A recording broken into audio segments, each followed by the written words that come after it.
Bienvenue dans la dernière heure de l'émission Maurice c'est la nuit du mercredi 18 décembre 2024. Autour de ton animateur fétiche, c'est un casting bigarré qui viendra gâter tes esgourdes. Julien de Strasbourg, Kader de Troyes, Michael de Paris, Guy de Villeneuve-Saint-Georges et Benjamin de Muguet. Après les ravages du cyclone Chido, le statut du département le plus pauvre de France, Mayotte, sera débattu. Puis celui du Maroc avant son indépendance fera s'exprimer des divergences de vues. Tu auras aussi droit à des tranches de vie parisienne, Barbès, la gaieté lyrique et même une dame hurlant, juchée sur le capot d'une voiture en direct dans l'émission. Tu termineras rasséréné par des statistiques indispensables sur les consommateurs de kebab. Piquante écoute. La direction de Maurice Radio Libre vous informe que ce programme est réservé aux adultes. Il est porté à l'attention de tous et toutes que l'émission est réalisée en direct et que certains propos pourraient choquer les esprits les plus sensibles. Il vous est donc recommandé de rester vigilant pour éviter toute déconvenue. Maurice Radio Libre vous informe qu'elle ne saurait être tenue pour responsable de toute addiction générée par ce programme. L'équipe entière de la radio que vous avez choisi d'écouter ainsi que le comité des auditeurs actifs vous souhaite une formidable expérience. Kader, je veux pas t'embêter, mais en fait moi aussi je connais des gens qui habitent à Mayotte, je connais des gens qui y travaillent. Donc je te dis que les Mahorais habitent dans des maisons plus ou moins grandes, plus ou moins riches, plus ou moins bien foutues, et que la plupart des gens qui vivent dans ces bidonvilles, les 20 000 personnes, la grande partie de ces 20 000 personnes, il y a peut-être 10 ou 100 peut-être qui sont des Mahorais, mais la plupart des gens habitent dans des maisons. Comme chez nous, il y a des gens qui habitent dans des dans des cartons au pied de ton immeuble, mais l'essentiel des gens de Troyes, l'essentiel des habitants habitent dans des maisons, en fait dans des habitations. Alors, quoi. Pour en venir. Parce qu'en France, Kader, en fait, il n'est pas autorisé aux gens de construire des casemates.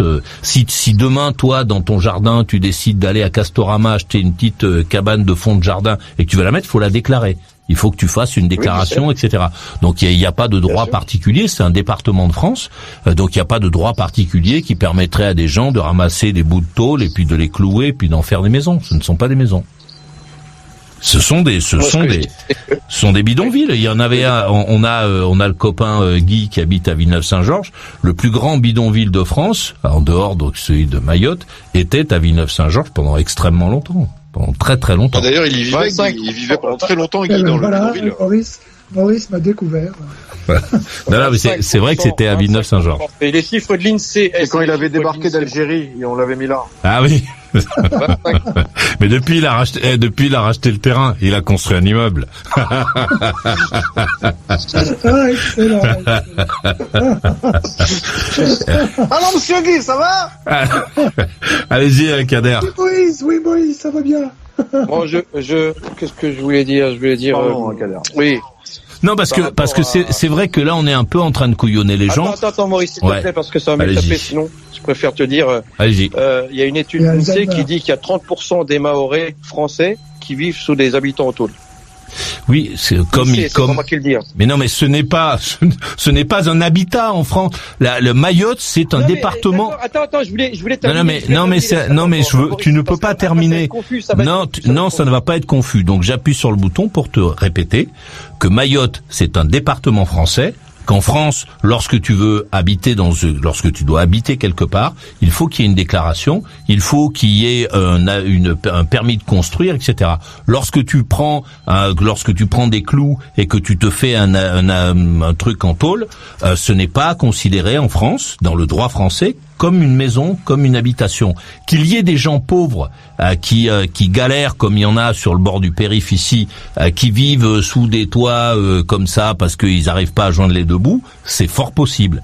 Mais la grande partie des gens qu'il y a dans ces amas de tôle, dans ces dans ces bidonvilles qu'il y a à Mayotte, sont des gens qui ne devraient pas être là.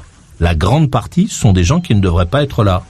Et aujourd'hui, on demande aux gens la solidarité nationale pour les aider à reconstruire le bidonville qui ne devrait pas exister sur notre territoire.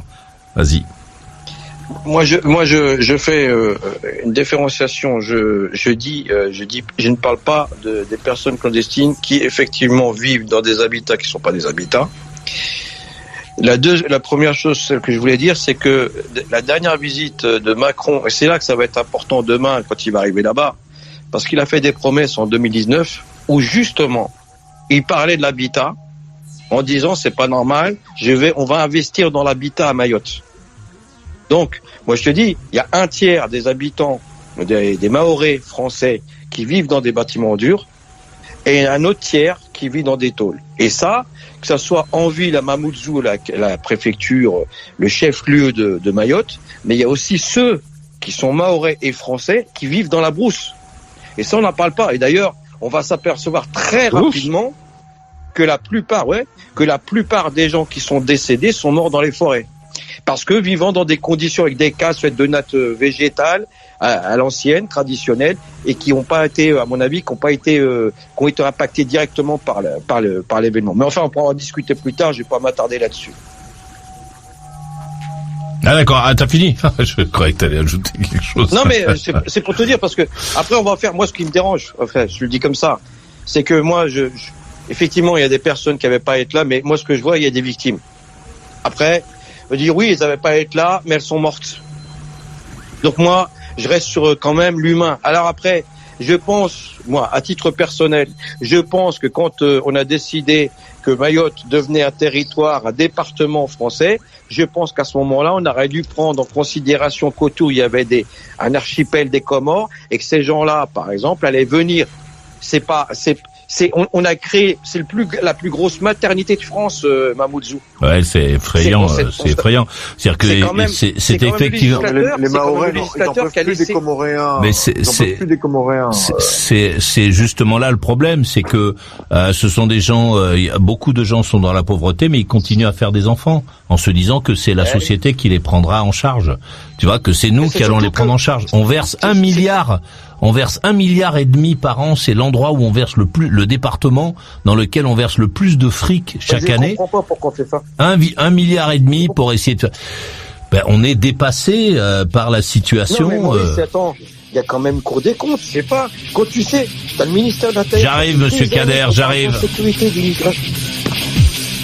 Tu viens participer à une émission complètement folle. Maurice. C'est la nuit. Pour des auditeurs à partir de 18 ans.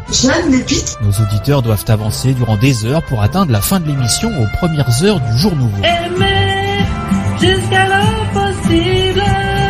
Mais le sentier qui y mène leur réserve bien des surprises. Tantôt, un mot de trop les fera sortir. C'est une musique qui fait tac tac tac tac tac tac tac. Un auditeur plus hargneux leur coupera la parole. Je suis rassuré par le fait que tout ça soit enregistré. Et l'animateur Maurice rend l'ascension encore plus difficile puisqu'il ne suffit pas d'être présent, il faut participer. Les auditeurs ne se feront pas piéger et termineront l'émission sans encombre. À toi de le découvrir ce soir dans ce nouvel épisode de Maurice. C'est la nuit. Eh oui, il faut le savoir ça. Un message de Ridge, il a 34, il est au Mans. Tu es d'accord avec ça, point d'interrogation.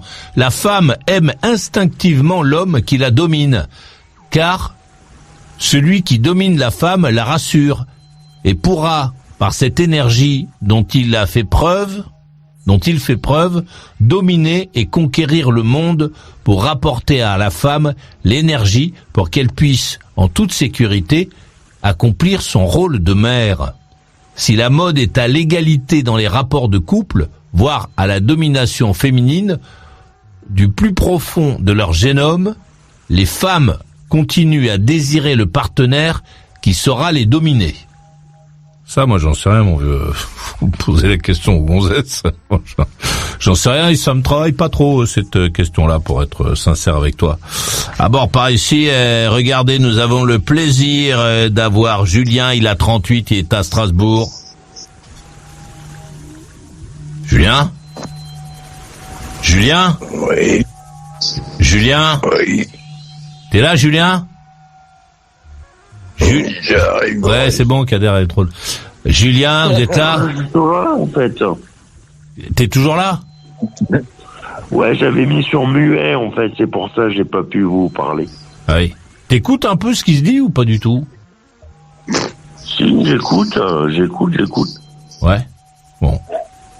T'es abonné à un site porno ou pas? Non, je suis abonné à Netflix, mais c'est tout. Ah oui, il n'y a pas de porno sur Netflix, si? Non. D'accord. Non. Ok. Kader à 49, il est à 3. Ouais. Guy à 60, il est à Villeneuve-Saint-Georges. Eh oui. Michael à 42, il est à Paris. Ouais, j'aime dominer les femmes. Benjamin à 45, il est à Muguet. Oui. Allez, on écoute. Tu veux ajouter quelque chose, Kader, et ensuite on va écouter Guy à Villeneuve-Saint-Georges. Allez-y, Kader. Non, moi, ce que je voulais préciser, ma pensée plutôt, c'était, ça fait des années qu'on entend parler d'insécurité, d'immigration clandestine. Et c'est pas la première fois qu'on entend des ministres aller là-bas puis un peu passer des vacances un peu pour dire comme s'ils allaient en vacances en fait. Ouais, enfin, c'est pas vraiment un lieu de vacances, hein, c'est un peu le bordel là-bas. Ouais, mais eux ils se comportent un peu comme ça en fait quand tu les vois, c'est l'impression que ça fait un peu les colonies de vacances. Il y a je sais plus qui, je sais plus qui, alors je sais pas si c'est vrai ou pas parce que je suis jamais allé à Mayotte, pourtant j'étais assez proche dans la région, mais il y a je sais plus qui a dit que les ministres ne dormaient pas à Mayotte parce qu'il n'y avait pas d'hôtel 4 étoiles. Ouais. Bon, je sais pas si c'est vrai ou si c'est une boutade. Pardon. Allez-y.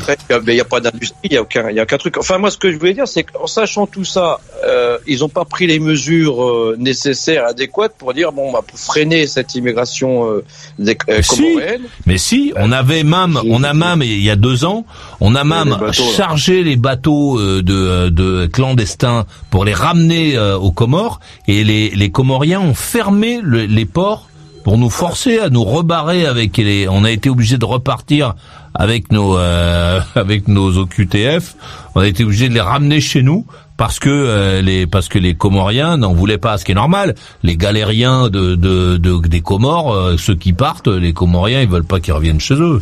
Je les comprends. Bon, ça, c'est pas normal, hein. Franchement, il y en a marre que tout le monde nous crache à la gueule. Hein. Ben, c'est la législation. On va les laisser sur leur plage et ils se démerdent. Mais c'est la législation qui nous étreint, qui fait qu'on est toujours obligé de demander aux gens s'ils veulent bien reprendre les mecs, les indésirables. Quand un mec a égorgé, ils les jettent d'un hélicoptère dans la mer là et ils se démerdent. Quand un mec, sur la plage, là. Alors tu ne peux pas dire ça par contre, c'est contraire à tu peux pas dire un truc pareil. Mais on va considérer que c'était une blague. Mais voilà, la législation fait que quand on veut ramener les gens, les OQTF, tous les indésirables dans leur pays d'origine, il faut demander au pays d'origine s'il veut bien. C'est pour ça qu'on est brouillé avec l'Algérie, puisque bon, les Algériens, les voleurs de poules, les arracheurs de trucs, les vendeurs de drogue, ils les veulent pas. Il y aurait pas assez d'avions, hein, je crois. Quand on leur dit bon, on vous les renvoie, les mecs ils disent non, on les veut pas.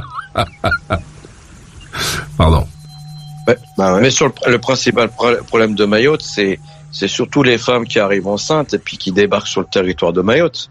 C'est à partir du moment où elles accouchent, ils considèrent que l'enfant est devenu français, donc ça y est, c'est à ce moment-là que ça se passe. Sachant ça, peut-être qu'il aurait fallu, parce que je pense que ce problème-là va se passer aussi pour la Guyane, pour les Antilles françaises. Il suffira que les Haïtiens arrivent, les femmes haïtiennes arrivent en nombre. Bah, les Antilles françaises, elles sont suffisamment isolées et la mer est suffisamment dure pour que les mecs ils débarquent pas trop. Alors les mecs, ils arrivent à débarquer avec la drogue, mais ils ont 4 fois 800 chevaux derrière le bazar. Là, quand par contre, ils pourraient le faire. Si tu te jettes dans un canal, on enlève le droit du sol alors. Non, c'est-à-dire que je pense et de toute manière, il y a un truc qui va se poser, parce que soit Mayotte, qu'est-ce qu'il y a à Mayotte? Rien. Une industrie. Il y a rien. Il y a rien. Il veut donner Mayotte aux Comoriens, allez démerdez-vous. Non, j'ai pas dit ça. Mais normalement, Mayotte, c'était, attendez, historiquement, Mayotte, c'était une île des Comores, hein. Je comprends pas pourquoi nous, on est allé, faire les malins pour en transformer cet endroit. Maurice. C'est Sarkozy qui a départementalisé Mayotte. Oui, mais je ne comprends pas pourquoi. Parce qu'on a déjà la Réunion dans la... Mais non, mais on a déjà la Réunion dans le coin, on n'avait pas besoin de cet endroit qu'on n'arrive pas à maîtriser. Avant Sarkozy, c'était quoi alors concrètement Mayotte? C'était un territoire d'outre-mer, il me semble.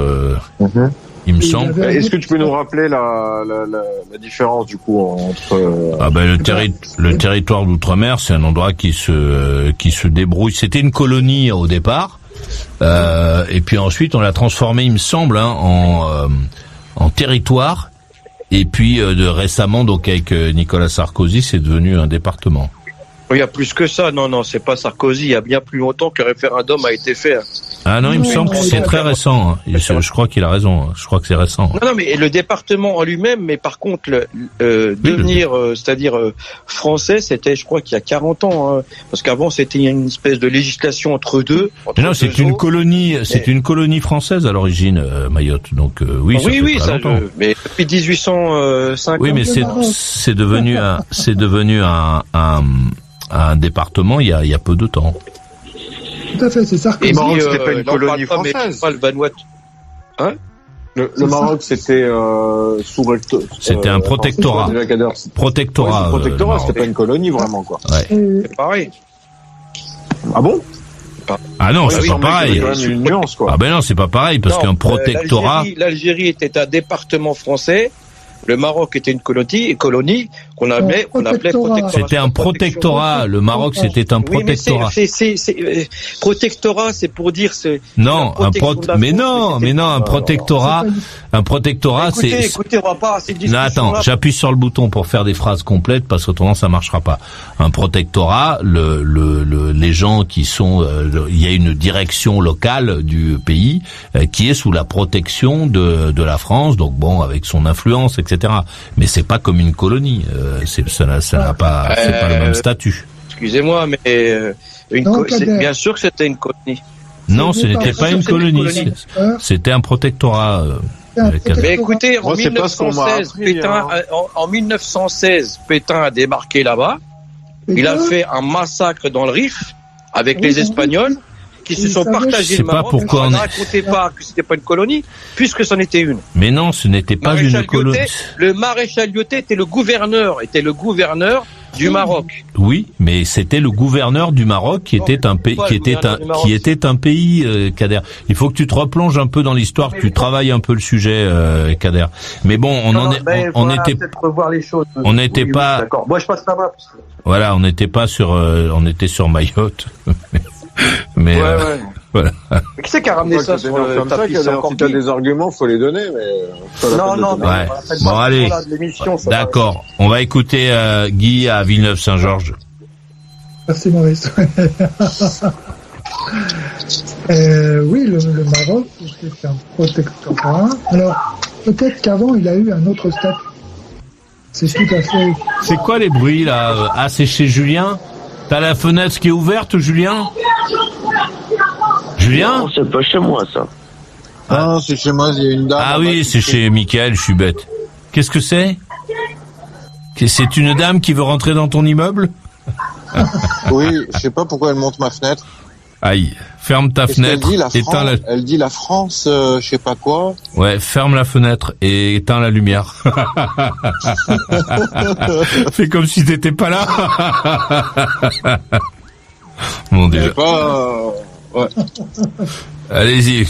Bon, si ça grave, je filme, qu'il est témoin. Mais il est libre ton appart pour Noël ou pas? Parce que moi, je voudrais bien passer deux nuits. Alors, oui, j'ai pensé à toi, Maurice. Alors, mon voisin de palier s'est tiré. Donc tu peux venir. Par contre, je te préviens, et c'est pas des blagues, c'est tout à fait vrai. C'est complètement moisi à l'intérieur, complètement pourri. Il y a de la moisissure partout. Mon Dieu. Bon, tu nous diras. Au mur, tu sais. Bon, d'accord. Tu nous diras après. Allez-y, Guy. Oui, merci Maurice. Oui, alors le Maroc avait sans doute. Alors là, je suis en train de regarder quel statut il avait avant le protectorat, mais ce dont les Français se souviennent, c'est le terme de protectorat, Kader. Voilà. Il n'y a pas de colonisation. Il n'y a pas de colonisation comme la colonisation algérienne.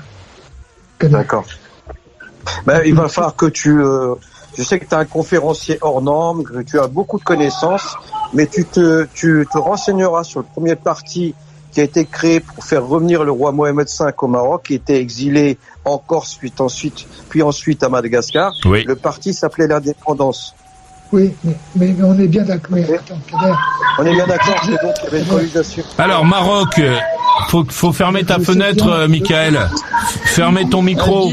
Coupe ton micro. Il faut qu'on sorte de la terre. Ah oui, d'accord. Mais on va pas, dis-lui qu'on cherche la sortie. Blancs. Dis-lui qu'on sort. Elle dit les blancs, il faut qu'on sorte de la terre. Alors, Maroc, traité de Fès de 1912, protectorat français, Kader. Bon, à bosser un peu, faut le travailler le truc, parce que là je l'ai, il est long le traité. Hein. Je ne vais pas le lire ce soir. Pourquoi les gens ils viennent toujours crier juste en bas de chez moi en fait? C'est parce qu'ils te connaissent. Parce qu'ils savent que t'es à la radio. C'est pour être entendu. Tu sais, ils savent c'est dans le coin, ils ont un GPS, mais ils savent pas trop où, tu vois. Donc ils se mettent là en bas comme ça. Pas du tout. Il y a ton nom dans les caves là-bas en bas et les mecs disent de temps en temps il faut aller gueuler. Dès que vous voyez que c'est allumé, que le mec a l'air de parler à la radio, tout ce que vous avez à dire, faut aller le gueuler au pied de l'immeuble. Donc ils le font. Voilà. Le sultan. Que les choses soient parfaitement claires. Protectorat français au Maroc, c'est la date que Maurice a donnée, 1912. Bon, voilà, il n'y a pas de colonisation. Mais définit le protectorat, ne me parle pas de protectorat. Le sultan Moulay Abd El Hafid, désolé pour mon accent, assiégé par plusieurs tribus dans la capitale, Fès, demande... Non, ferme... Elle court sur la route, maintenant elle arrête les voitures, Maurice. Ferme le micro. Donc demande l'intervention militaire de la France qui provoque une crise avec l'Allemagne. Un accord de troc est conclu le 4 novembre 1911. L'Allemagne accepte le contrôle français sur le Maroc et reçoit en échange... Voilà. Pardon. Traité de... Non, mais là, ça devient grave. Là, elle monte sur le capot d'une voiture, il y a des gens qui doivent la dégager et tout, là. Elle est de quelle couleur la voiture, savoir si c'est la mienne? Bon, allez-y. Oh putain, il y a des... Oh là là, il y a une embrouille qui éclate. Ouais, tu nous diras après, Michael. Michael, surveille ce qui se passe, coupe ton micro et laissons parler Guy si tu veux bien. D'accord. Je reste en direct, Maurice. Voilà, restez dans le direct. Allez-y, Guy. Ça peut être simple, je crois. Donc, Kader, oui, c'est 1912. Il y a un protectorat français au Maroc. On est tout à fait d'accord sur ce point de vue-là, sur ce plan-là, Kader. Mais il n'y a pas de colonisation, c'est-à-dire d'appropriation des terres marocaines avec des dizaines de milliers de Français qui viennent coloniser le Maroc. Non, article 1er, le gouvernement de la République française et Sa Majesté le Sultan sont d'accord pour instituer au Maroc un nouveau régime comportant les réformes administratives, judiciaires, scolaires, économiques, financières et militaires que le gouvernement français jugera utile d'introduire sur le territoire marocain. Ce régime sauvegardera la situation religieuse, le respect et le prestige traditionnel du sultan, l'exercice de la religion musulmane et des institutions religieuses, notamment celles des Abou. Il comportera l'organisation d'un magasin chérifien réformé.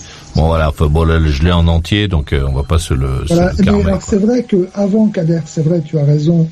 Il y a un lien à partir du milieu du 19e entre la France et le Maroc. Il y a la conférence en 1844, plusieurs épisodes se succèdent. Bon, il y a des choses, il y a des liens qui se créent. Je suis tout à fait d'accord. Maintenant, essayer de comparer ce qui s'est passé au Maroc et avec l'Algérie, ça n'a rien à voir. Bon, mais l'Algérie... Mais là, Kader... Je n'ai jamais fait cette comparaison. Je n'ai jamais fait cette comparaison. J'ai juste dit que l'Algérie était un département français. Voilà. Ce que le Maroc n'a jamais été. Est-ce que les autres pays d'Afrique n'étaient pas donc une colonisation? C'est aussi le fait d'être sur des territoires sans avoir le statut de département français qu'avait l'Algérie. Ouais, mais la colonisation, c'est dans sa définition, c'est un moment où il n'y a pas d'accord en fait avec les locaux. C'est-à-dire, c'est un moment où c'est une domination qui s'exerce par la force. Là, avec le Maroc, c'était un accord avec la force locale, si tu veux. Ils ont déposé, Maurice. Je vais pas rentrer trop dans l'histoire, mais ils ont déposé quand même le sultan à l'époque. Ils ont mis bien sûr qu'ils l'ont déposé. Oui, ils l'ont déposé. Mais on va pas aller plus loin. Ce que je veux dire, c'est qu'il y avait une domination française et contrairement à ce que tu dis, Guy, il y avait une forte présence française pendant cette. Mais on n'a pas dit, personne ne dit le contraire. Il y a effectivement une forte présence française. Il y a une mise sous contrôle. Hein, le protectorat, c'est une prise de contrôle du Maroc, si tu veux. Mais c'est pas une arrivée par la force.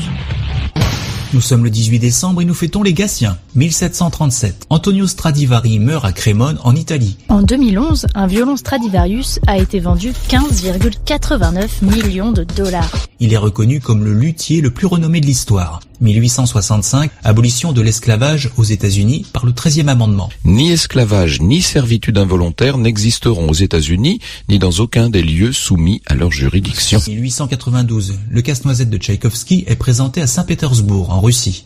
1900, naissance de Susanna Rocher, dite Suzy Solidor. Chanteuse, actrice et romancière française. 1918, naissance de Pierre Desgroupes. Les grands écrivains qui s'attardent si longuement à contempler chaque repli et chaque mouvement de leur âme qu'ils ont toujours 20 ans de trop au moment où il faudrait pouvoir dire aux jeunes qui le leur demandent qu'il faut agir et comment agir. Journaliste, producteur audiovisuel et dirigeant de télévision français. 1943, naissance de Keith Richards. Musicien, auteur-compositeur, guitariste britannique et cofondateur des Rolling Stones. 1946, naissance de Steven Spielberg. I think everything that a filmmaker puts him or herself into, even if it's somebody else's script and you're just picking the shots and directing the actors, your life is going to come spilling out onto celluloid, whether you like it or not. It just happens to all of us. Producteur, scénariste et réalisateur américain le plus rentable de l'histoire du cinéma. 1940, naissance de Lucien, dit Laurent Voulzy.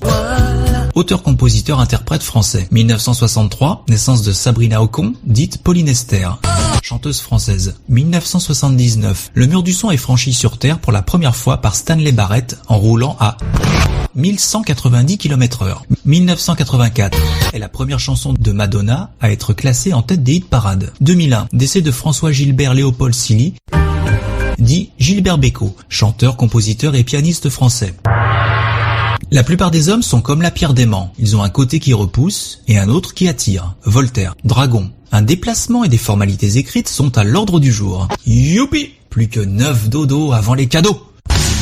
Mardi, sur Maurice Radio Libre, on disait ça. Donc elle m'a impressionné par ses connaissances, par son élocution, sa manière d'être à l'aise sur une scène, devant un public, sa blouse blanche, psycho, généalogie. Waouh, alors là, je suis tombé sous le charme. Donc je l'appelle. Premier contact téléphonique après la rencontre. Donc ce que j'aime beaucoup, moi, c'est qu'il y a le vouvoiement. Et moi, j'aime bien vous voyer. Donc dès qu'elle tutoie, ça perd de son charme et j'aime moins. Oui, mais ça c'était avant. Maurice Radio Libre, souvent copié, mais jamais égalé. Maintenant, nous sommes ensemble dans Maurice c'est la nuit. Celui-là non plus, tu l'as pas vu venir. Maurice, ton meilleur ami, en version formidable Homme des Neiges, s'affiche fièrement sur le dernier mug. Attention, cette série aussi est limitée et unique. Allez, va farter ta souris et fonce tout chousse sur la boutique. Tu connais les gourdes de Maurice Radio Libre? Ouais.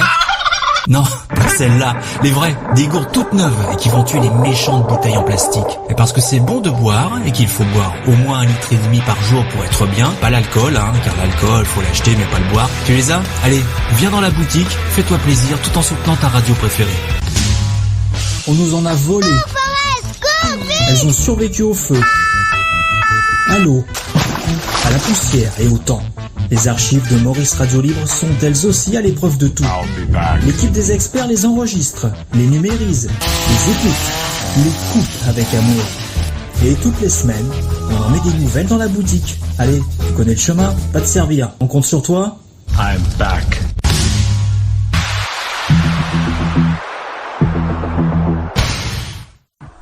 Toi là, ton billet est pas valide, pas de don, pas d'émission, pas de coco, pas de radio, pas de rond, ça sent la punition. Merci de faire un don à Maurice Radio Libre. Hey.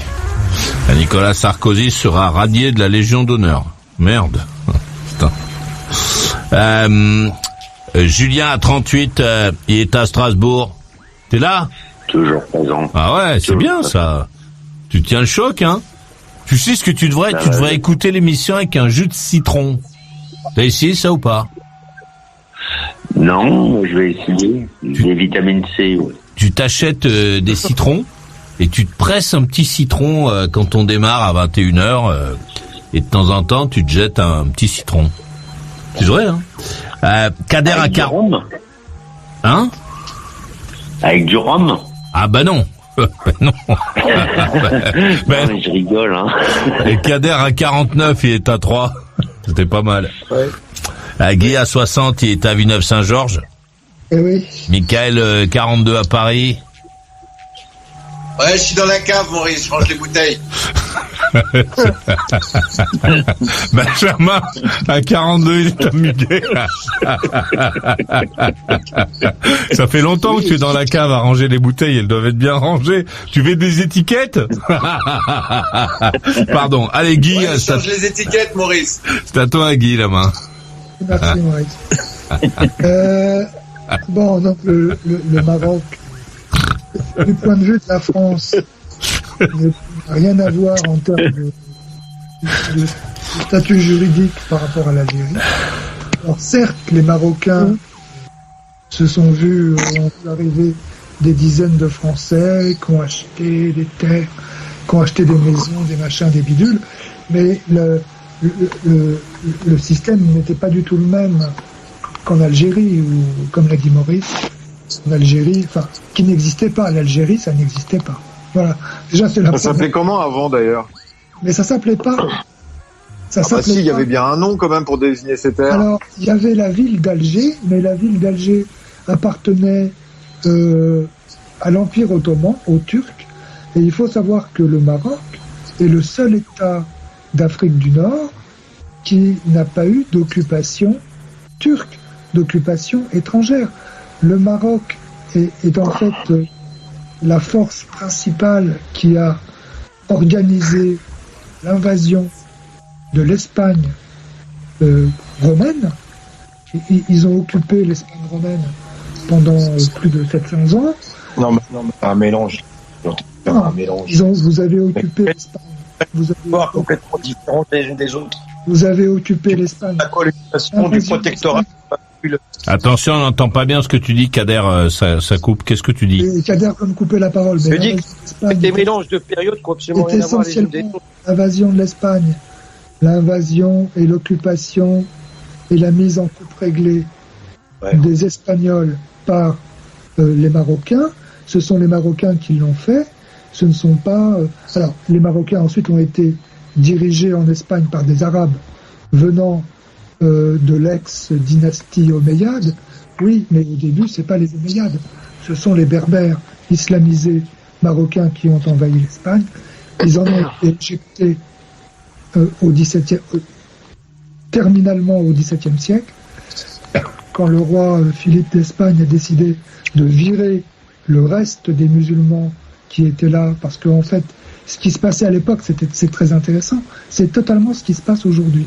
C'est-à-dire que la noblesse espagnole se servait des musulmans, la noblesse chrétienne.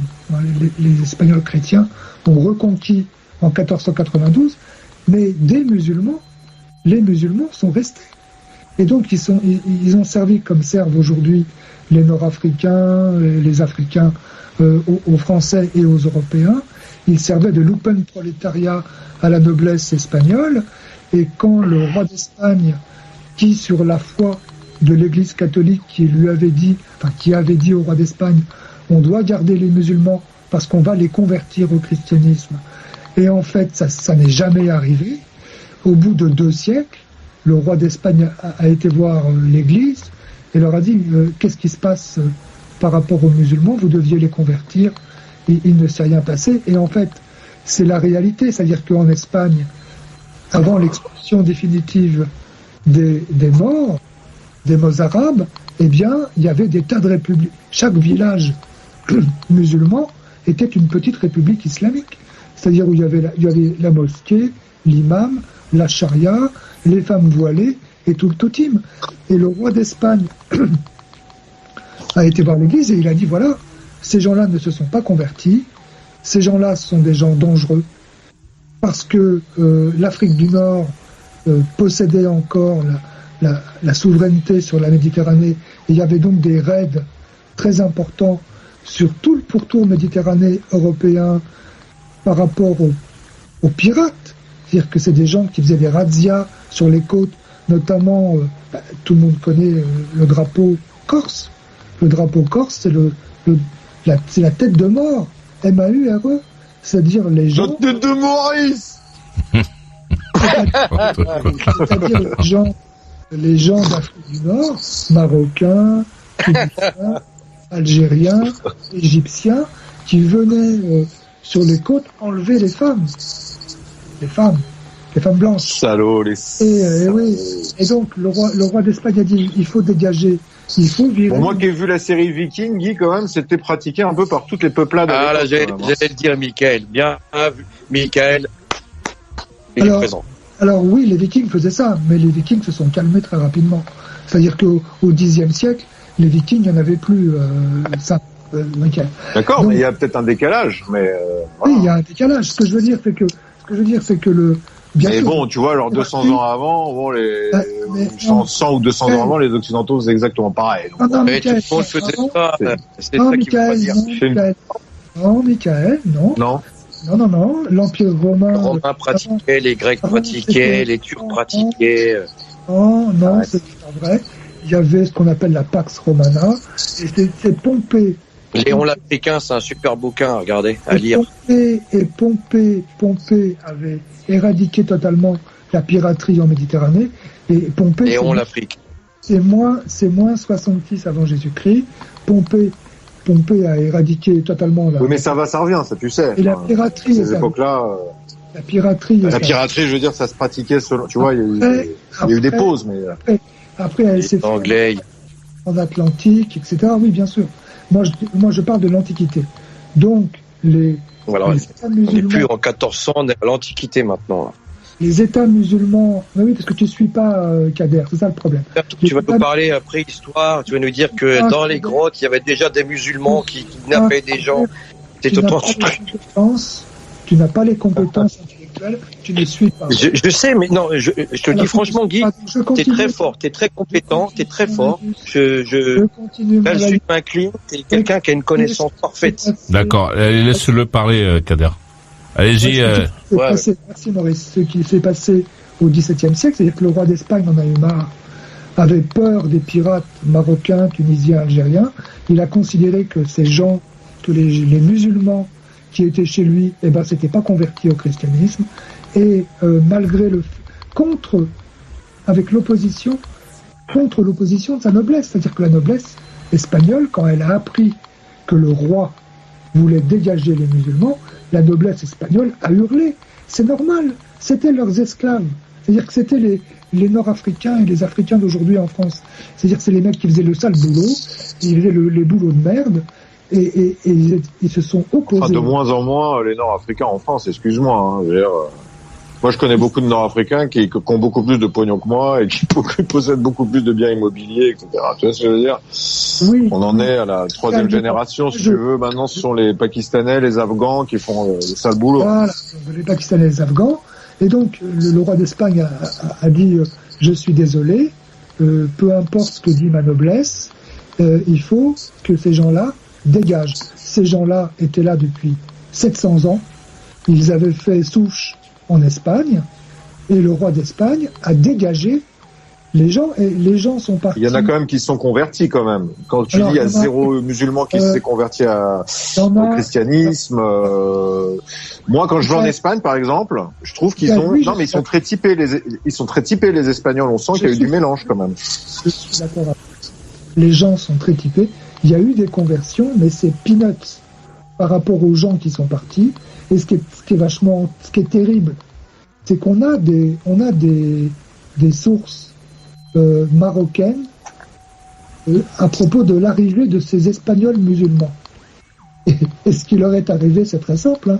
Les mecs sont arrivés sur les côtes et ils se sont fait totalement dépouiller. Ils se sont fait dépouiller par leurs coreligionnaires musulmans et ils sont restés là. Ils sont intégrés peu à peu dans la société marocaine normale, musulmane, et ce qui fait que l'Espagne a perdu sa composante musulmane.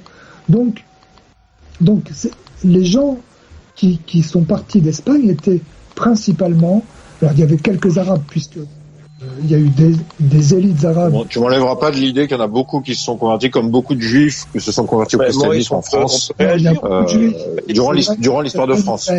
C'est vrai, Michael, je suis d'accord avec toi. Il y a beaucoup de juifs qui se sont convertis au christianisme. Par exemple, Guy, Bansard, c'est Ben Saïd. Juste changer une lettre. Bon, on me la fait pas à moi. Hein. Non, mais tu as raison, Michael. Il y a beaucoup de juifs qui se sont convertis au christianisme. Donc, dans l'idée, je pense que, quand tu m'expliques que les musulmans qui rentraient au Maroc subissaient des razzias ou je ne sais quoi, ils avaient toutes les raisons de rester en Espagne, de se convertir, etc. Quoi. Donc, bon. Michael, ils n'avaient pas de téléphone pour savoir ce qui allait leur arriver. Mais en même temps, c'est vrai, quand tu vois des gens en Espagne, tu vois des types physiques qui sont très très berbérisés, comme Kader, et qui sont pas du tout européens. C'est pareil, moi, je laisse dérouler et puis on réagit pas, c'est ça? Oui, tu laisses dérouler. Et donc, ce qui est intéressant, c'est que tu veux lui faire une conférence pour qu'on bien. Parce que moi, quand tu parles, je coupe. Toi, je coupe le son. C'est beaucoup plus simple. Je ne t'entends pas. Et donc, par contre, je t'écoute, tu vois. Donc, ce qui est intéressant de voir, c'est que le Maroc a toujours été un pays indépendant qui a été en dehors de l'influence turque, ce qui n'est pas le cas de l'Algérie, Maurice. En fait, on a pris, nous, l'Algérie, la ville d'Alger, on l'a pris aux représentants de l'Empire ottoman turc. Voilà. Le Maroc n'a jamais été touché par l'Empire ottoman, par les Turcs. Donc l'Algérie, en réalité, n'existait pas. C'était un dominion turc. Et la Tunisie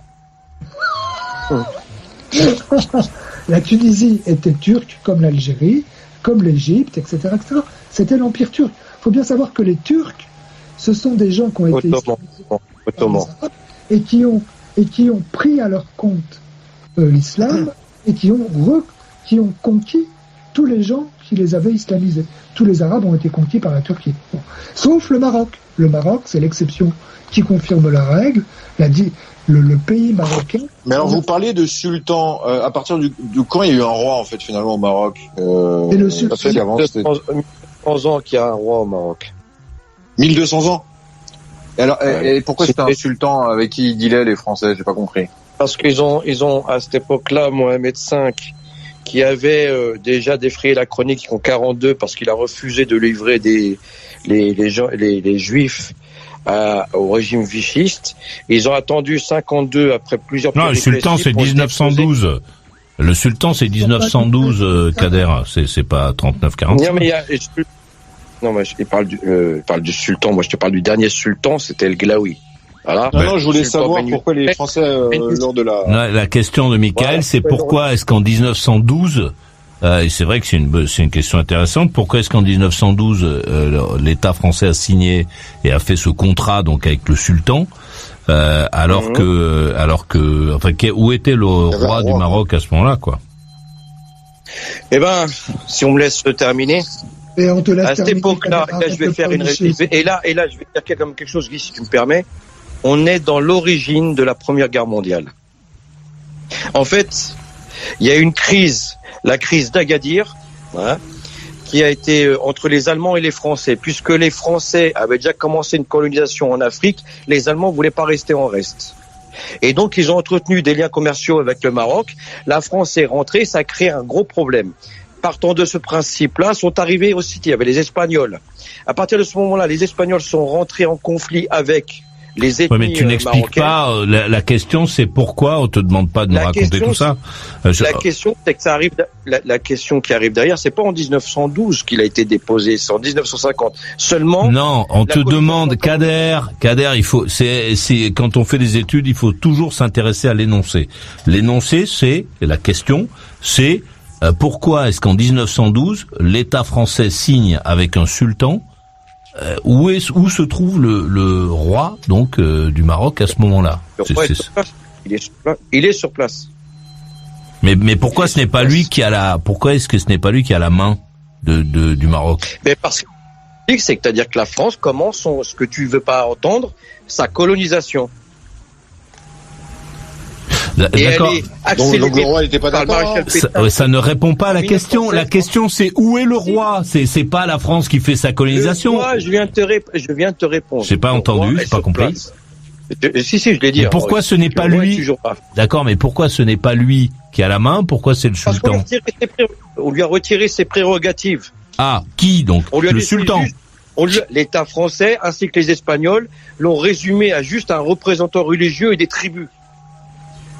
Mais plus de pouvoir. Plus de pouvoir économique.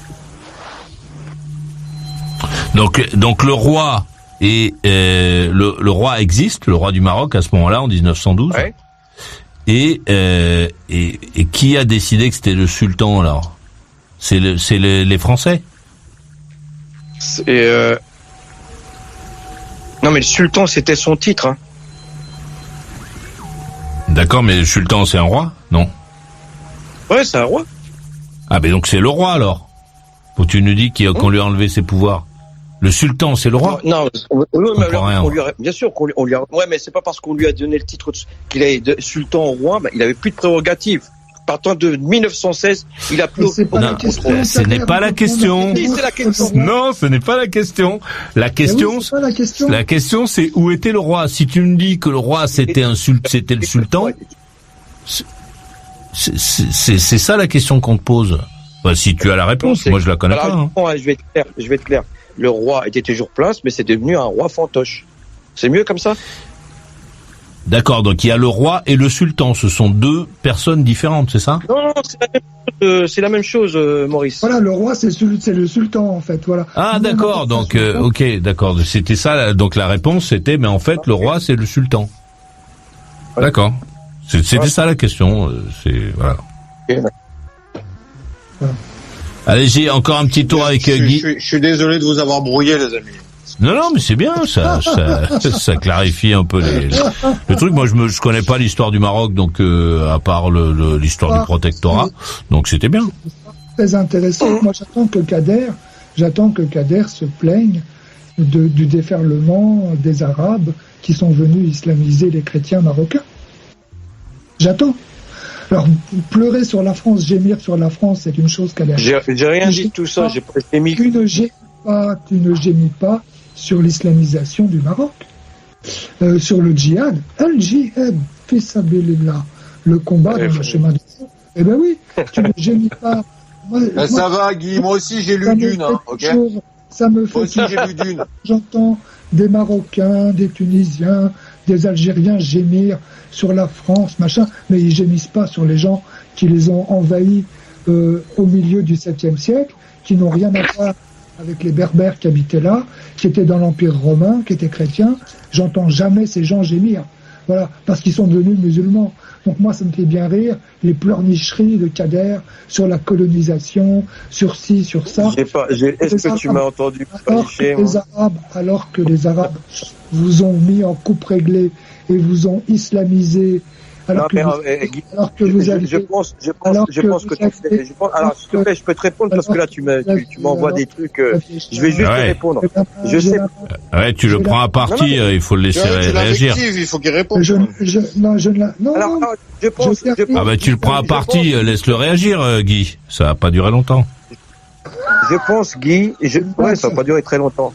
Je pense, Guy, que tu as un complexe. Je pense que tu dois être kabyle ou quelque chose comme ça, et que tu n'aimes pas les Arabes. Voilà. Algérino. Algérien, c'est un Algérien. C'est très bien, c'est pas vrai, c'est une blague. Il a mon dossier, il sait très bien qui je suis. Voilà. 1, 2, 3, viva l'Algérie. C'est bon. Moi, je comprends pas l'histoire du sultan et du roi, quand même. Parce que, pourquoi Mohamed V, alors, qui est le dernier sultan du Maroc, c'est Mohamed V, mais celui d'aujourd'hui, c'est Mohamed VI, non? Ouais. Et alors, pourquoi lui, il est pas sultan, alors que son père, Mohamed V, c'était son père? Ah ben non, je sais pas, moi, je lis le dernier, il n'en reste pas moins que, par son rôle religieux, sa dignité de commandeur des croyants, comme par une adresse politique indéniable, Mohamed V constituait la dernière barrière de... Ah oui, Qui est le dernier? Regarde sur Internet, Maurice, tu nous as sorti ta vieille encyclopédie de 70, là. Ouais, c'est vrai. Tu as raison. Pas mal. Tu me surveilles ou quoi? Tu me vois? Je vois ta bibliothèque derrière, là.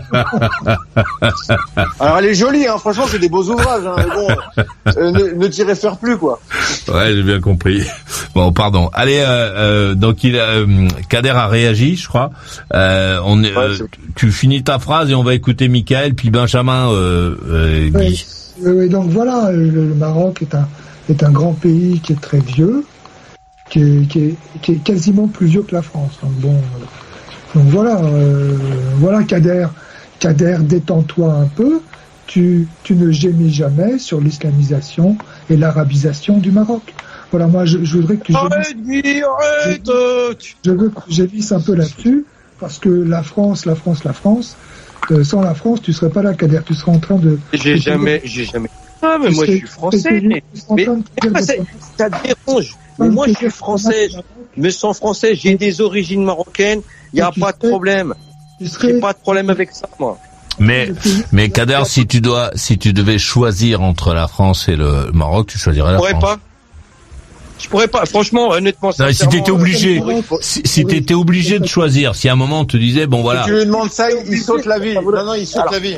Alors. Ça veut dire que si je suis obligé, ça veut dire qu'il y a un des deux pays qui m'oblige. Oui, imaginons, qu'un des deux pays te dise, bon, maintenant, monsieur, il faut choisir. Moi-même, je pourrais pas répondre à cette question-là, non, c'est pas. Bon, admettons que ce soit le Maroc qui t'oblige. Non, mais peu importe. Si un des deux pays t'obligeait à choisir, qu'est-ce que tu choisirais? Le Maroc. Avec un déménagement immédiat, si c'est le Maroc, ou rapatriement, oui, de tes affaires du Maroc. Et ici, moi, j'ai pas la patrie, c'est ici. Voilà, c'est tout. Après moi, j'ai pas entendu la réponse, Kader. Ah, c'est ici, j'ai ma vie ici. C'est la Maurice, France. Je suis pas un débile quand même. C'est-à-dire que moi, j'ai vécu toute ma vie ici. Il faut être complètement, inconscient de se dire que parce que mes parents sont mais non, regarde, je vais arriver là-bas. Regarde, on a un garçon qui est assez intéressant et qui habite le Chili. Comment ça s'appelle? Alphée. Il a vécu quasiment toute sa vie à Clichy-sous-Bois en région parisienne. Il a grandi là, il est né dans le pays. Et finalement, il a décidé de partir au Chili et voilà, il a laissé ses amis, ses trucs, et il s'est fait des nouveaux. Est-ce qu'il y a une attache au départ personnelle avec ce pays? Je crois qu'il est d'origine chilienne. Enfin, ils étaient assez chiliens dans le. En tout cas, moi, je ne suis pas alphée. Je peux te dire que. Donc tu choisirais la France. Tu choisirais la France. Tu te sens. Ah oui. Tu te sens plus français. Non, mais juste pour être sûr, oui, j'ai toutes mes habits. Maurice. Attends, ne t'énerve pas, Kader. Kader, j'essaie de te parler. Kader, j'essaie de te parler. Donc tu te sens plus français que marocain. C'est pas la bonne question, Maurice. Quand il y a un match de foot France-Maroc, il est pour qui? Pour le Maroc. Eh oui. C'est con. En plus, j'aime pas ça. Non, je me sens plus en phase avec la France, ouais. Mais tu dis pas, tu te sens plus français quand même. Ah oui, il dit en phase. C'est-à-dire que c'est pas l'objet, je pense, d'une conversation et je suis prêt à l'avoir avec toi, Maurice. Non, attends, laisse-moi répondre à Maurice, parce que c'est important, cette question-là, c'est une question existentielle. Ouais. C'est-à-dire que quand tu dis ça, il y a beaucoup de choses négatives que je ressens. Mais pour autant, j'ai pas vécu au Maroc pour pouvoir dire la même chose. Et je sais qu'il y a des choses qui me dérangent énormément au Maroc, je pourrais pas m'habituer au Maroc. On comprend pas, Kader. On comprend pas ce que tu dis. On aura l'occasion de discuter. Je veux bien venir en fin de semaine qu'on ait cette discussion, Maurice. Bon, d'accord. Allez, on va écouter Michael à Paris et toutes ces animations. C'est vraiment chouette quand même. Tu t'es trouvé un appart, il se passe des choses, quoi. Je veux dire, c'est. T'as vu, j'ai des géos toute l'année. Hein, mais c'est que il y a que les célibataires qui sont acceptés dans l'immeuble, hein, c'est ça? Faut être libre, quoi. Oui. Faut être libre, faut être capable de se coucher tard, parce qu'il y a des animations très tard, en fait, finalement. Non, et surtout, aucun couple ne survivrait à ça aussi. C'est fou quand même cet endroit. Je suis passé il y a pas très longtemps au pied de ton immeuble et j'ai pensé à ça. Je me suis dit c'est marrant parce que je le vois donc parfois quand tu mets ta caméra depuis en haut. Donc c'est l'un des rares appartements qui soit pas chez moi qui me permet que je connais. En fait, tu vois, je connais la rue d'en haut et puis d'en bas en passant. Et je suis passé la dernière fois, je me suis dit tiens c'est marrant, il n'y a pas d'animation. J'ai hésité, j'ai eu envie d'aller boire un... Mais les gens là, on m'a menti là. Ouais, je me suis dit se fout de notre gueule. C'est un décor en carton. J'ai failli m'arrêter pour boire un café là chez ton ennemi. Ah ouais non mais là t'aurais payé 5,90€ le café, ça t'aurait calmé hein, d'ailleurs. Ouais mais bon j'aurais fait pour le plaisir d'avoir été sur le terrain quoi tu vois. T'as failli lui demander c'est à quelle heure le match à quelle heure ça commence vous savez à quelle heure ça commence et là le mec il me dit bah faut attendre ça s'allume là au 3.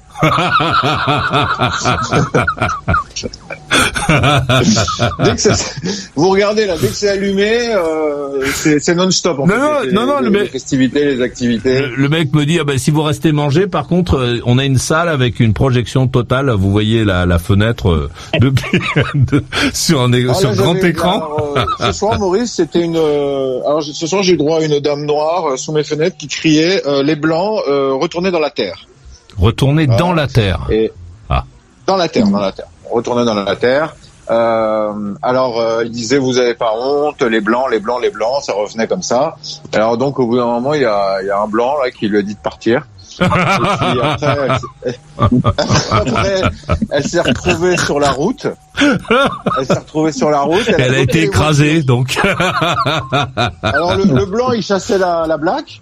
Et il lui disait, allez, va-t'en. Et elle s'est mise à danser sur la route. Elle a arrêté les voitures. Et après, elle est montée sur le capot. Donc, il y a deux messieurs blancs qui sont sortis de la voiture pour lui dire, non, mais arrêtez maintenant. Et il y a des messieurs noirs de l'autre côté qui ont vu la scène et qui ont dit, on touche pas à ma sœur. Ah non. Et donc, ils sont venus, sans même savoir ce qui se passait, pour s'interposer. Et là, ils ont commencé c'est là où j'ai dit, oh là là, Maurice, c'est grave, parce qu'ils commençaient à se bousculer, les mecs, entre eux. Et bon, heureusement, ça s'est calmé, Mais, genre, ils ont dit aux blancs, retourne là-bas avec les blancs. Ben, c'est quand la fille a poussé un cri, non? C'est ça que les blacks ont compris, qu'elle était fêlée. Donc, voilà. Non, mais en fait, pourquoi il y a toujours des sortes de blagues dans mon quartier? C'est que, voilà, je suis vraiment dans le cœur du quartier africain. Et donc, voilà, comme j'expliquais à Lily l'autre soir, il y avait les mecs là, France-Sénégal ou je ne sais plus quel match là, et puis alors ils avaient des, comment on appelle ça là, les feux d'artifice, tu sais, les qui jetaient, c'est hyper dangereux là, tu sais, les mortiers, tirés au mortier. Mon Dieu. Et alors ça volait dans les immeubles. Et moi j'avais peur que ça atteigne ma fenêtre parce que je voyais, bon heureusement ça va, ils ont pas atteint des immeubles, mais ils tiraient en l'air, tu sais, un peu en travers. Donc tu sais, ils tiraient pas tout droit en l'air, tu vois. Donc il tire un peu en travers en plein centre-ville quoi. Donc ça évidemment c'est pas des Parisiens, c'est des mecs qui viennent parce que oui, j'ai oublié de dire, j'ai à proximité la gare du Nord et la gare de l'Est avec tout un afflux comme ça de gens de qualité qui viennent de toute l'Île-de-France en fait, de toute la région. Et en fait aussi à proximité, j'explique un peu pour les gens qui sont pas parisiens, comme ça ils pourront aller voir sur internet. J'ai ce qu'on appelle le boulevard de Barbès. Alors le boulevard de Barbès, c'est comme dit la chanson de FFF, mon quartier, même en hiver c'est l'été. Enfin voilà quoi, c'est très chaud là-bas. J'ai noté un truc. En général, j'ai remarqué un truc. Oui. C'est que souvent, très souvent, les blacks dans Paris sont en sandales, tu sais, en petites chaussettes, avec des trucs de bain, quoi, des chaussures de bain. Alors ça, Alexandre, il aimerait pas ça, Alexandre, parce que les pieds en dessous là. Ouais, ça doit croûter un peu. Non, mais je trouve ça un peu marrant parce que il fait pas particulièrement chaud et on se verrait mieux dans une paire de pompes. J'ai failli demander à un mec là, il avait l'air courtois. J'ai failli demander, mais pourquoi vous êtes en claquettes parce que ça fait froid. Donc pourquoi vous êtes pas comme les rebeux par exemple qui sont en claquettes chaussettes. Vous êtes en sandales. Qu'est-ce que ça veut dire, ça aussi? On est en France ou merde? C'est marrant, quand même. Non, bah, tu sais, voilà, hein, c'est des petites habitudes comme ça. Qu'est-ce que tu veux que je te dise, moi? C'est l'habitude. C'est l'habitude. Moi, c'est comme un copain que j'avais des Antilles qui était blanc pourtant, hein. Et lui, il était tout le temps en short, le mec. Même en hiver et tout. J'ai dit, mais t'as pas froid, là? Il sortait, tu sais, il était en t-shirt, short. Il mettait juste une doudoune. Il me dit, bah non, c'est bon, j'ai ma doudoune. Je dis, non, mais attends, mais regarde, t'as les gants de l'air, là. Il avait un gros pot, là, de farine, là, non? C'est ça, il mange de la farine, ce mec-là. Il avait des gros bras. Il avait des dreadlocks, c'était un ancien surfeur, machin, bon, tu vois le genre, quoi. Ouais. Le gars, qui t'appelle Man, tu vois. Il appelle tout le monde Man. Ah oui, Man, oui, oui. Ouais. Comme les camions. Ah ouais. Voilà, c'est ça. Et donc, bon, alors, je sais plus où j'en étais, moi. Là, vous m'avez perdu, hein. Oui, pardon, oui, j'ai coupé l'élan. On parlait de l'immeuble magique, les festivités. Alors, j'ai eu là, c'était quand? C'était cet été. D'un coup, j'entends une musique, tu sais, genre beatbox, tu vois, boum, boum. Alors, tu vois, je dis, ça, c'est un spectacle. Alors, je vais à la fenêtre, comme ça. Alors, il y avait un mec qui avait un espèce de gros boombox, un truc, là, tu sais, en caddie, là, tu sais, qu'on tire, là, comme ça, avec une batterie de l'enfer, là. Ah ouais. Et alors, ça envoyait, hein, ça résonne, comme tu sais, ma rue, là, c'est vachement encaissé. Donc, et alors, le mec, il se met à danser breakdance, donc, tu sais, c'était un black avec des tresses très longues, comme ça, style américain, tu vois, style de Floride, de Miami, tu vois. Donc, très en forme. C'était perdu. Très en forme, le mec. Il se met à danser, casquette à l'envers, comme ça, en espèce de bleu turquoise, comme ça, entièrement en ensemble bleu turquoise. Et il se met à danser, comme ça, à faire des mouvements de breakdance. Et il invite les gens, il invite les bobos en terrasse à venir danser avec lui. Alors, t'as toutes les Micheline et les Thérèse, là, qui sont là de passage, tu sais, tous les touristes de province, qui commencent à se lever et dire, oh là là, un noir formidable, allons danser avec lui. Alors, ah bah oui, ça arrive pas tous les jours chez nous, ça, hein. Et alors, ils se mettent à danser à la queue leu, dis donc, à danser comme lui, il fait, hey, pied gauche, hey, pied droit. Et puis tout le monde le suit comme ça, à la queue leu, comme ça. Alors, j'étais en ligne avec mon père, je dis, non mais regarde-moi ça. Et alors mon père, il disait, mais ils sont cons, mais ils sont complètement cons, les gens. Mais qu'est-ce qu'ils font, là? Je dis, non, mais c'est bon, ils voient un black, ça y est, ils s'enjaillent, regardez, oh mon Dieu! Je leur dire, mais calmez-vous, je te jure, je vous jure, ça aurait été un blanc, ils auraient dit, qu'est-ce que c'est que ce con, là, mais virez-le-moi, là, appelez la police. Fallait leur dire de pousser un peu plus loin, d'aller à Château-Rouge. Là, à Château-Rouge, il y a que des blacks. Non, mais là, c'est l'Afrique noire, là. Ici, là, non, mais, je dois quand même dire une chose, tu vois, j'ai beau dire les blacks. En tout cas, jamais de ma vie, je me suis fait emmerder ici par des mecs, ce qu'on appelle des blédards africains. C'est-à-dire, les mecs, ils sont entre eux, tu n'existes pas, en fait.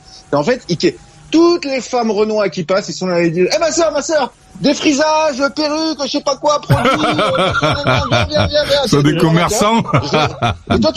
Et toi, tu passes à côté, limite, t'as envie de dire, mais, et moi alors? Vous voulez un moi, pourquoi? Moi aussi, je veux une petite crème, là, un truc, là. Et alors, mais en fait, non, en fait, tu n'existes pas. C'est ça, c'est un truc qui m'a toujours, alors j'étais avec un pote de banlieue, il était, mais alors, surtout, putain, mais regarde tout, il y a que des Renois ici, là, mais qu'est-ce que j'ai dit, mais franchement, les mecs, ils te regardent même pas, t'existes pas. Ils s'en foutent de toi. Genre, en fait, ils sont venus ici pour faire du business, sont entre eux, ils vivent leur vie, t'existes pas, toi, tu vois. Ils disent, c'est ça, ouais. Jusqu'au moment où il y en a un qui te saute dessus, hein. Et je dis, toi, tu me fais trop rire, toi. C'est toi qui habites en banlieue, et maintenant, c'est toi qui as peur.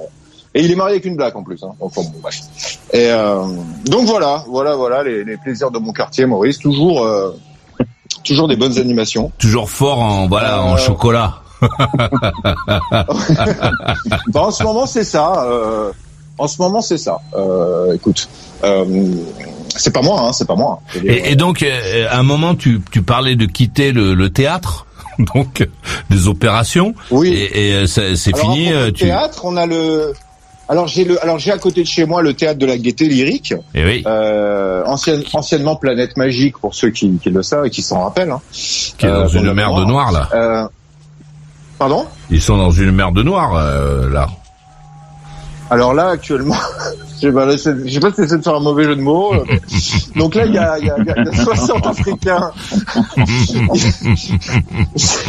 Il y a 60 Africains donc, qui squattent. Non, pas 60, 200 Africains majeurs qui se font passer pour des mineurs. Je te promets, on dirait que les mecs ils sont plus âgés que moi alors que j'ai 42 balais. 250 migrants mineurs isolés. 250. Ouais, mineurs isolés. Voilà, donc là c'est tellement près de chez moi que je pourrais descendre là et aller vous les filmer là. Alors donc en fait, il y a 60 employés quand même dans ce centre culturel là de la Gaîté Lyrique, c'est après le centre des arts numériques, je crois, quelque chose comme ça, qui sont sur la paille. La mairie Hidalgo, tout ça ne veut pas virer les mecs. Mais ils ont fermé le théâtre donc, là. Et c'est un monument classé, il me semble en plus, au patrimoine. Donc voilà. Donc en fait, en France, on peut squatter des monuments où il y a en plus des sociétés avec 60 employés qui vont finir. Enfin là franchement on marche sur la tête. Je veux dire, arrivé un moment, ils ont rien à faire là. Mais alors là vraiment, s'il y a un endroit en France où ils ont rien à faire, c'est bien un monument où en plus il y a des gens qui dépendent de cet endroit-là. Là, je suis vraiment révolté, énervé, bien plus que des mecs sous ma tente en bas de chez moi, parce que les mecs sous ma tente en bas de chez moi, j'ai l'habitude, tu vois. Mais là, savoir des lieux comme ça occupés, c'est quoi la suite, quoi? C'est le Louvre occupé par des Syriens. Enfin, je veux dire, ça devient du grand n'importe quoi. Et ouais, le pays où chacun fait tout ce qui lui passe par la tête, c'est comme ça. Allez, on écoute. Le pays où. Non, mais je voudrais dire aussi que Nicolas Sarkozy, je vous rappelle, va porter pendant 1 an un bracelet électronique. Et oui. Et qui va être déchu de sa Légion d'honneur. Il est commandeur, puisqu'il a été président. Il va être. Attention, Maurice, faut pas qu'il soit au courant là pour ton bracelet là, pour l'accident là, parce que là ils vont t'enlever le truc là. Non, pas du tout. Il va y avoir une place. Il va y avoir une place. Je vais avoir ma Légion d'honneur. Je vais peut-être l'inviter d'ailleurs. Donc le passé nous rattrape en ce moment. On a un gros flashback de 2000 des élections vous vous rappelez de l'époque 2007, Ségolène Sarko avec Bayrou qui faisait l'outsider, lol. Et donc maintenant on a Bayrou en Premier ministre et Sarkozy sous les verrous quasiment. Donc donc ça laisse rêveur à ce qui pourra se passer dans 15-20 ans avec Mélenchon et Macron. On va avoir des surprises peut-être. Bon, moi dans 15 ans je saurais plus marcher, donc bon. Non, je déconne. Allez, j'allais te dire, Maurice, je passerais la tête dans ta chambre d'hôpital et je dirais allô, qui va là, je te prie. Et comme de toute façon je comprendrais pas, je dirais il y a un monsieur qui est passé, il a demandé un kiri, je crois. Alors, qu'est-ce qu'on va manger? Il était grognon ce matin? Non, on a fait des histoires ce matin. J'ai dit qu'il fallait pas faire des histoires, Maurice. Ah, il y a Vinjet qui me dit qu'elle va me pousser. Merci, c'est gentil. C'est gentil de voilà. Tu vois, on sera plein avec toi au petit soin. Là. Ouais, qu'on me laisse pas près de la fenêtre trop longtemps tout seul. Moi aussi, je viendrai, j'appuierai sur le bouton, tu verras. Dans mon pipi. Le Kader, il t'amènera du thé à la menthe, comme il a fait. Le bouton. Allez, on écoute. La commande du lit, Maurice, je m'amuserai avec. Ouais. Ouais, mais je comprendrai pas ce que tu fais, donc c'est pas grave. C'est pas grave, je peux pas rire. On fera écouter des archives, tu sais, à Maurice, il dira « Qui c'est ce con ?» Allez, on écoute Benjamin à Muguet. Moi, je vais me prendre un coup de déambulateur entrant dans visite. Non, moi, je suis sur un fauteuil électrique. Fauteuil électrique. Ah ouais, fauteuil électrique, vraiment. Avec batterie et tout. Attends, il a pas économisé tout ce temps-là pour rien non plus. Ah bah oui. Je l'ai déjà. Il est là. Jean Taliage, formidable. Voilà. C'est ça. Ouais. Oh putain. Bah merci Mickaël, moi qui devais remonter à Paris pour fêter Noël, tu me donnes envie là. Mais donc c'est pas ça. Ah bah écoute, toi ça va dans ton coin, hein, donc toi t'as pas à t'en faire. Je sais pas, j'ai l'impression que c'est la guerre civile à chaque fois, donc ça va faire bizarre. Hein. Oui. Ah tu sais, Paris, dans le quartier des gares, etc. C'est pas non plus la joie. Hein. Voilà. Ouais. Mais non, mais reste où t'es là? T'es où là? T'es en province là? Ouais, je suis en province, mais je dois remonter à Paris, là. Pour Noël? Fêter Noël. Ah bon? Ouais. Bah, appelle-moi, on se fait un billard. C'est quoi, qu'est-ce qui va se passer? Bah, on joint les copains qu'on n'a pas vus depuis longtemps, puis un peu la famille. Et quoi, voilà. tu vas faire péter les cadeaux? Tu prends quoi? Tu sais ce que j'ai... Péter les cadeaux, les confits de canard, les machins, comme d'hab, et puis... Tu sais ce que j'ai noté quand même? Quoi. C'est fou le nombre de magasins de fripes qu'il y a dans Paris maintenant. C'est dément. Ouais, mais... C'est dément. C'est un peu normal en même temps. C'est dément. Il y a un vrai tourisme des fringues à Paris. Un tourisme de... Alors, tu vois. C'est complètement fou. Tu vois ce que... Pardon Maurice, c'est marrant ce que tu dis, parce qu'aujourd'hui j'ai discuté avec un client intéressant qui travaille à l'IFOP. Oui. L'IFOP, c'est l'Institut français d'opinion publique. Voilà. Et en fait, comment dire, donc on commence à papoter, et lui son rôle, c'est en gros d'observer l'évolution, la métamorphose de la France. Et il m'a parlé, mais pendant 1 heure, mais c'était génial. Bon, en pourcentage, tu vois. Il m'a parlé aussi bien du retour au vintage, tu vois, t'en parles, des boutiques de fripes, etc. Il m'a parlé, à un moment ça m'a fait rire, il m'a parlé des kebabs. Les consommateurs de kebab selon les générations. Et alors moi j'ai commencé à prendre des notes. Donc il me dit, vous savez que ceux qui sont nés entre 55 et 70, il y avait 45% consommateurs de kebab. Ah bon? Entre 85 et 95, 63%. Attends, c'est pas des conneries. Et entre 96 et 2002, 78% de la population. Mais personne dans ma famille n'a mangé un kebab de sa vie. Bah oui, mais tu fais pas. Moi, des kebabs, j'ai dû en manger peut-être 3. Dans Paris, peut-être 1. Et les 2 autres, j'ai dû les manger, un en Turquie et l'autre, je sais pas, dans un pays comme ça. Tu vois. Est-ce que c'était meilleur en Turquie alors? En Turquie, c'était bon. À propos de la Turquie, je disais, il me dit, je prends l'exemple, de Strasbourg, Mulhouse, tout ça. Il me dit, c'est là où il y a le plus de kebabs. Pourquoi? Parce que il m'a dit que c'était avant, c'était un bassin industriel, et donc il y a plein de Turcs qui sont venus parce qu'il y avait l'extraction de potasse ou je sais pas quoi, et c'est là où de pétasse. Comment ça s'appelle déjà l'extraction de. Il y a une extraction de pétasse en Alsace. Une extraction de pétasse. Et c'est les Turcs qui s'y collent. Mon Dieu. Et à Mulhouse, à Colmar et à Célestat, il m'a dit. Et voilà. Et sinon après il me parlait de toute autre chose parce qu'il m'a dit j'observe tout. Et il me parlait des tatouages. Et il m'a dit c'est devenu une pratique banalisée, complètement banalisée aujourd'hui. T'as un tatouage toi, Benjamin? Non, j'en ai pas.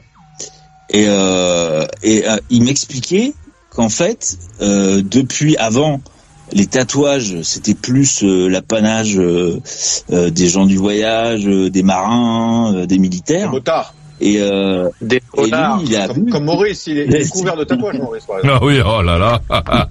Moi, mais c'est que des tatouages Malabar, moi. Hein. Mais c'est pas. Oui, c'est cicatrice. Il a un dragon dans le dos.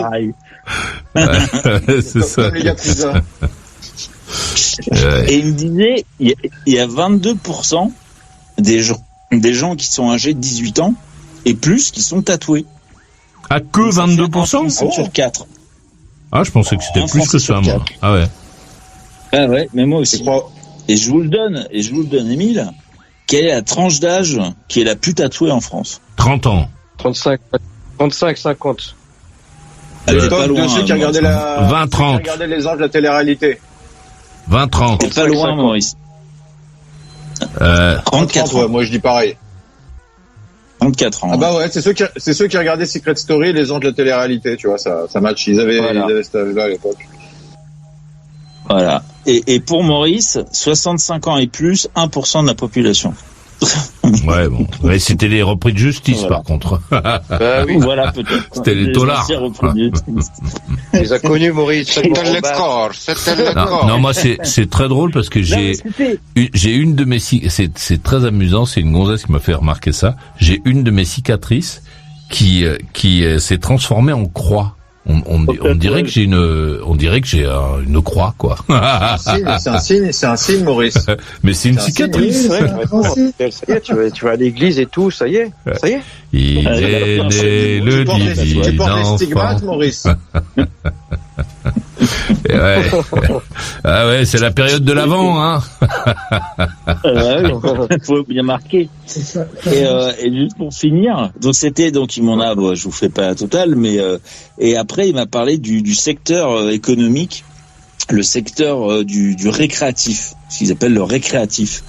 Et je lui disais non, le vrai récréatif, les visites de musées, tu vois, les vrais trucs. Et il me disait en 95, en milliers de visiteurs, à peu près, il y avait 746 000 personnes français qui visitaient, par exemple, le château de Chambord. Voilà. Aujourd'hui, il y en a 1100 et quelques. Ah bon? Et il faisait un parallèle, ouais. Il faisait un parallèle avec le zoo. Je sais pas si vous connaissez le zoo de Beauval. C'est dans le Loir-et-Cher, je crois. Et il me disait, en 95, il y en avait 260 000. Et après, il y a eu le Covid. Mais il y a eu l'arrivée d'un couple de pandas.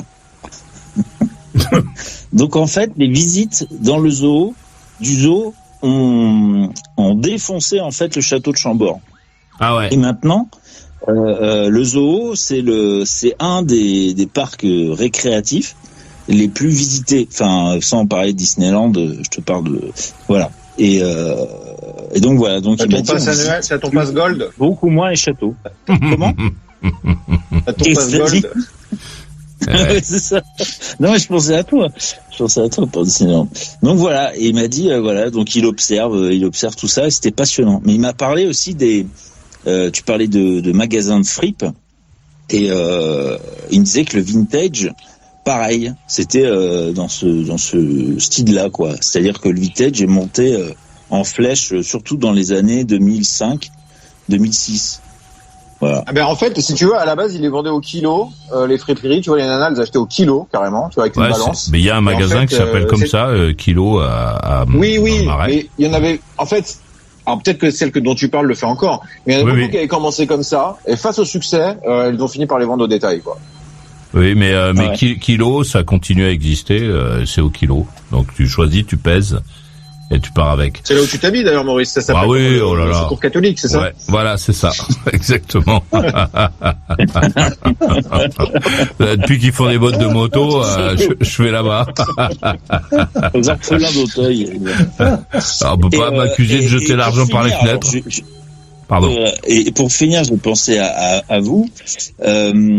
Alors ça, je l'ai noté parce que ça, c'est intéressant. Il m'a expliqué l'évolution en pourcentage du taux moyen de THC dans les résines de cannabis saisies. Ça se complique là. Donc, je vois pas le rapport.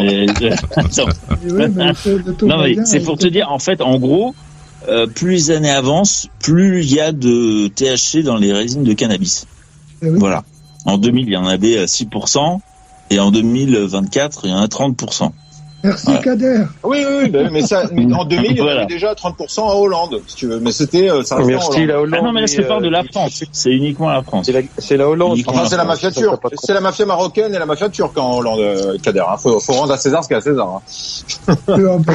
C'est ça. En Belgique. Non, mais c'était passionnant. C'était passionnant. Et puis après, il m'a parlé de Marseille. Il me disait exactement le nombre de règlements de compte qu'il y avait par arrondissement. Donc moi, je connais pas trop Marseille. Mais comment on peut vouloir vivre à Marseille, sans déconner? Je me demande. Moi, ça me dépasse. Je me demande bien. donc voilà. Donc voilà. Mais c'est passionnant. Et il fait que ça, il analyse tout, les chaussettes, la criminalité. Enfin, c'est génial. Il m'a parlé des festivals de rock là, aussi. Ces rapports là. Comment ? On peut les lire quelque part, ces rapports là. Ah bah oui. Alors, il a écrit un bouquin, mais je peux pas dire le nom. Mais non. Je sais pas.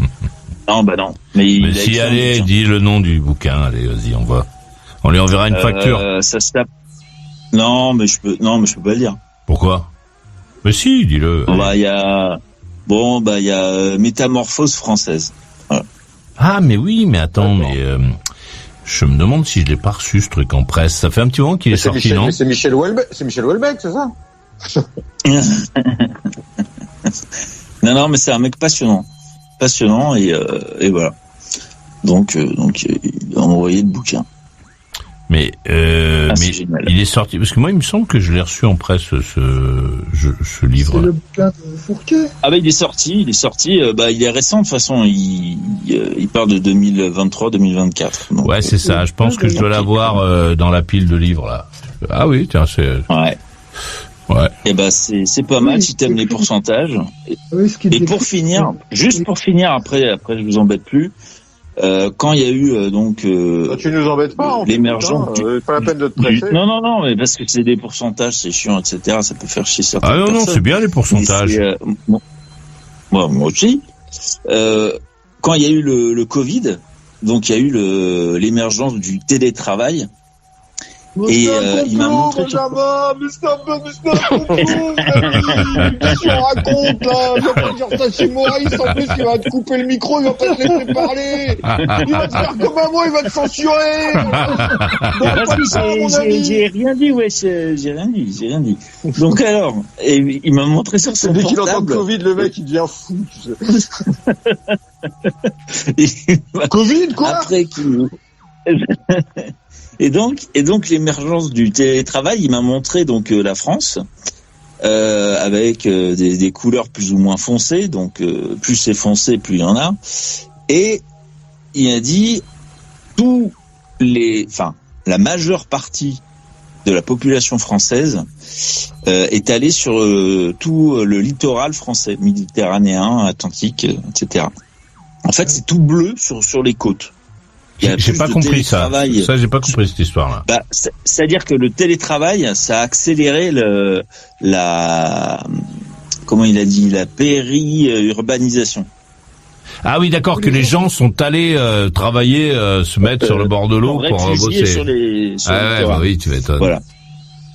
Voilà. Donc au milieu de la France, t'as que des petits points verts, donc il y a personne qui fait du télétravail pratiquement, et ils sont tous au bord de la mer. Voilà. En 2023-2024. Voilà, moi je trouve ça passionnant. Benjamin, ceux qui peuvent faire du télétravail. Ah bah ouais, là il y en a beaucoup. Hein. Il y en a beaucoup. Ouais, ceux qui peuvent faire du télétravail et avoir un logement sur le bord de l'eau, machin. Oui, bien sûr. Exactement. Parce que, Exactement. C'est vrai que les mecs qui bossent dans certains trucs, ils peuvent pas faire ça. Ouais, mais c'est pas mal. Ouais, tu m'as donné envie de parcourir cet ouvrage. Voilà. Non, et puis ça se lit facilement, paraît-il. Je lui ai dit, est-ce qu'il y a des images? Il m'a dit oui. Donc c'est écrit en gros. Donc voilà. Si Maurice ne lit pas, si Maurice ne lit pas le livre, il peut nous faire gagner.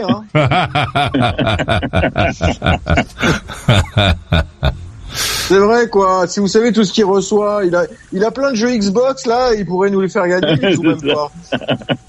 Oui, c'est sous la pile. Il y a de la poussière sous la pile. Ah, c'est vrai que je reçois des trucs. Parfois, c'est vrai que je suis un peu moins. Non, mais il y a des trucs là. Je suis tombé il y a pas très longtemps sur un truc de rock là qui est pas mal, que j'avais pas lu. Donc je l'ai feuilleté. Bah oui, un livre. Ouais. Ah oui. Oui, il m'envoie rarement des gâteaux de rock, mais plutôt des bouquins. Non, je sais pas. Ça aurait pu être un doc. Non, j'avais pas compris le. Bon, allez, on va se casser. Non, c'est vraiment bien. Bah oui, on peut pas faire jusqu'à 2h du matin tous les soirs, c'est pas possible. T'es en télétravail ou quoi, Maurice? Ouais, voilà, c'est ça. Voilà, mais t'as quoi comme voiture? Parce que Michael va venir vous chercher, il vous ramènera chez vous. Et t'as des bonbons dans ta voiture, Michael, pour quand tu vas les ramener ou pas? Non, mais je peux amener une dame qui crie, si vous voulez. Non, mais oui, c'est pour rentrer chez leur dame qui crie, donc bon. Parce que dans les taxis, maintenant, il y a des bonbons. C'est bizarre, mais bon, il y a des bonbons. Ils font encore ça? Je sais pas, ouais, pareil, dans les taxis, il y a des bonbons. Au début, t'avais la petite bouteille d'eau, les bonbons, maintenant t'as Walou, t'as rien du tout. Ah non, apparemment... Ils sont où les bonbons, monsieur? Pas le bonbon. Apparemment, il y a des bonbons. C'est un bonbon, toi? Ouais. Allez, on se casse, on va écouter la conclusion de Julien à Strasbourg. T'as fait des pompes un peu pendant l'émission, Julien? Pour être gaillard? Non, j'ai pas fait de pompe, mais... Combien de litres d'eau tu as bu? Combien de litres d'eau tu as bu depuis le début de l'émission? 20 centilitres. 20 centilitres. Il faut que tu augmentes la dose, il faut que tu appuies un peu, que tu exagères sur l'eau. Et tu devrais faire ça maintenant. Maintenant, quand tu m'appelles, tu prends une bouteille d'eau et tu te dis qu'avant la fin de l'émission, tu dois l'avoir bu en entier. Ce serait pas mal, ça. D'accord. Ok, c'est noté. Bon, moi, sinon, l'émission de ce soir était super sympa et je vous souhaite une bonne nuit, une bonne soirée, fin de soirée à tous. Et voilà, rock'n'roll. Et merci et bonne nuit. Rock'n'roll et bonne nuit à toi, merci d'être venu. La conclusion de Kader à 3. Ouais, merci Maurice, passez une bonne nuit, puis à très bientôt. Pareil, rock'n'roll et bonne nuit à toi, merci d'être venu. La conclusion de Guy à Villeneuve-Saint-Georges. Oui, bonne nuit à tous. Pareil, rock'n'roll et bonne nuit à toi. La conclusion de Mickaël à Paris. Oui, plus que 11 jours de 2024. Et ouais. Donc, voilà, ça file vite, ça file très vite. Ça file trop vite. Donc, écoutez... profiter de chaque instant, même le plus simple. Voilà, j'ai un peu l'impression d'être comme Sofiane, mais c'est pas grave. Donc, écoutez, buvez de l'eau aussi, c'est très important, et mangez des pommes. Rock'n'roll et bonne nuit. N'oubliez pas les clémentines. Rock'n'roll et bonne nuit à toi. Merci d'être venu. Et reviens quand tu veux avec toutes ces animations. N'oublie pas de faire des vidéos, des enregistrements, parce que c'est quand même riche. Hein. C'est mieux que d'habiter dans la forêt, si tu veux. Il n'y a pas le brame du cerf, mais il y a la gonzesse torchée, quoi. Rock'n'roll et bonne nuit à toi. N'oublie pas de fermer à double tour, puisqu'apparemment ils peuvent attaquer par le toit, venir par ta fenêtre directement, et boucle la porte. Mais un meuble pour coincer la porte, on ne sait jamais. Et bonne nuit à toi. Et la conclusion de Benjamin à Muguet. Ouais, moi je me prépare à monter à Paris, je vais mettre ma machette dans ma valise et puis je vais prendre le train. Voilà, en quelques jours. Et je vous raconterai. Écoute, bon. En tout cas, merci et bonne nuit. Bon séjour à toi, viens à Paris, n'oublie pas de monter les spécialités locales, des petites choses, des petites spécialités à boire, des trucs à boulotter en discutant, en buvant quelque chose, et ne te trompe pas donc de quartier, puisqu'à Paris, il y a Paris oui, et Paris. Je ne me tromperai pas, mais je suis un peu perdu, là, j'ai pas... Bon, merci d'être venu. Merci beaucoup. Rock'n'roll et bon voyage.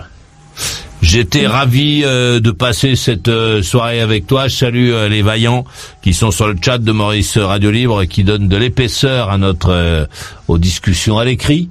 Et je vais te laisser qu'une petite musiquette Alouette, poil à la casquette, qui va te permettre de réfléchir à ce que tu vas faire cette nuit. Et puis demain soir, 21h pile, je serai là. Et toi ? Alors, t'en veux encore ? Retrouve toutes les émissions en intégralité dans la boutique. Maurice Radio Libre, la radio carrément rock, la radio carrément libre.